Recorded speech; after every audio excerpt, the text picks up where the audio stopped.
Hi students, welcome to GK Accounts and Max. So already ஒரு வீடியோவில் உங்களுக்கு வந்து ஃபஸ்ட்டு 5 என்ட்ரிஸ்க்கான எக்ஸ்ப்ளனேஷன் கொடுத்தேன். இப்போ நெக்ஸ்ட்டு வந்து சேலரி ரெண்ட். இப்போ சேலரி ரெண்ட் அப்படி எல்லாமே இது வந்து எக்ஸ்பென்ஸாகவும் ரிலேட் ஆகும், இன்கமாகவும் ரிலேட் ஆகும். ஃபார் எக்ஸாம்பிள் சேலரி வந்து நீங்கள் பே பண்ணியிருக்கீங்கன்னா பேமெண்ட், நீங்கள் ஒரு பிஸ்னஸ் பண்ணுறீங்க, அப்போ உங்களுக்கு எம்ப்ளாயீஸ் இருக்காங்க, அவங்களுக்கு நீங்கள் வந்து சேலரி பே பண்ணணும், அது என்னது உங்களுக்கு எக்ஸ்பென்ஸ்.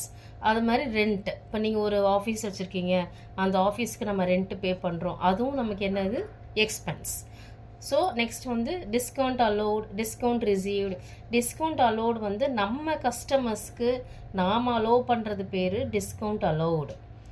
இப்போ டிஸ்கவுண்ட் ரிசீவ்னா நாமளும் என்ன செய்வோம், நம்மளுடைய சப்ளையர்ஸ் கிட்ட வந்து என்ன செய்வோம், பர்ச்சேஸ் பண்ணும்போது நம்ம ஒரு சில டிஸ்கவுண்ட் வந்து ரிசீவ் பண்ணியிருப்போம். ஸோ அது எனக்கு என்னது டிஸ்கவுண்ட் ரிசீவ்டு.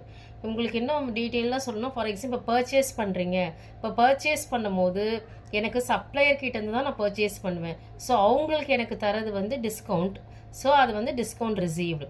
இப்போ நான் சேல்ஸ் பண்ணுறேன் அப்படின்னா அவங்க என்னுடைய டெப்டாஸ், என்னுடைய கஸ்டமர்ஸ்க்கு நான் அலோவ் பண்ணுவேன், ஸோ அதுதான் நான் என்னவா எடுத்துக்கிறேன், டிஸ்கவுண்ட் அலோவ்டு.